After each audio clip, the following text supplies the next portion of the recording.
Assalamualaikum warahmatullahi wabarakatuh. Salam sejahtera bagi kita semua. Om Swastiastu, Namo Buddhaya, dan salam kebajikan.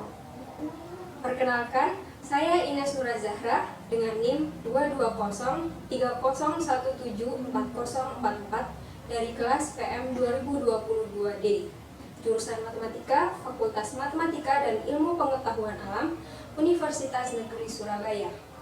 Yang terhormat Ibu Dr. Riri Rengganis, SSMHub, selaku dosen mata kuliah Bahasa Indonesia. Pada kesempatan ini, saya akan membahas mengenai sejarah bahasa Indonesia yang menjadi keunggulan Indonesia sebagai bangsa dalam sudut pandang generasi Z, serta prospek bahasa Indonesia di masa mendatang bila dihubungkan dengan disiplin ilmu yang saya pelajari. Mengingat peristiwa Sumpah Pemuda dalam upaya terbentuknya negara Indonesia sekaligus menjadi awal terbentuknya bahasa Indonesia, yaitu pada tanggal 27 sampai 28 Oktober 1928. Terdapat pengakuan berbahasa satu dalam isi Sumpah Pemuda pada butir ketiga yang berbunyi, "Kami, putra dan putri Indonesia, menjunjung tinggi bahasa persatuan bahasa Indonesia."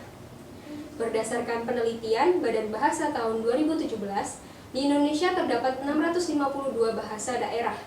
Kemudian disepakati bahwa bahasa Melayu dialek Riau menjadi bahasa persatuan bahasa Indonesia. Mengapa bahasa Melayu? Masyarakat banyak yang menggunakan bahasa Melayu, sehingga bahasa ini tersebar luas di Indonesia dan disebut juga bahasa lingua franca. Selain itu, struktur gramatika bahasa Melayu sederhana dan tidak mengenal tingkatan-tingkatan bahasa, seperti unggah-ungguh bahasa dalam bahasa Jawa maupun bahasa lainnya. Sehingga bahasa Melayu dapat mudah diterima dan dipelajari oleh masyarakat. Bahasa Melayu menarik perhatian Belanda untuk meneliti bahasa Melayu dan membuat buku yang berisi ejaan dan kaidah penulisan bahasa Melayu menggunakan aksara Latin. Banyak karya sastra yang menggunakan bahasa Indonesia. Seperti pada tahun 1908, pemerintah Belanda membentuk Taman Bacaan Rakyat yang bertujuan memerangi maraknya sastra liar yang memojokkan pemerintah Belanda, dan pada tahun 1917 berganti nama menjadi Balai Pustaka. Bidang sastra adalah salah satu faktor pendukung berkembangnya bahasa Indonesia. Kemudian pada 25 sampai 27 Juni 1938 diselenggarakan Kongres Bahasa Indonesia pertama yang menghasilkan beberapa putusan perlunya perbaikan dan kaidah tata bahasa ejaan baru. Pada tahun 1942, Jepang masuk ke Indonesia dan masyarakat dilarang menggunakan bahasa Belanda. Pada tanggal 18 Agustus 1945 dibentuk Undang-Undang Dasar 1945. Pada pasal 36 disebutkan bahasa negara adalah bahasa Indonesia. Sejarah bahasa Indonesia menjadi keunggulan Indonesia sebagai bangsa.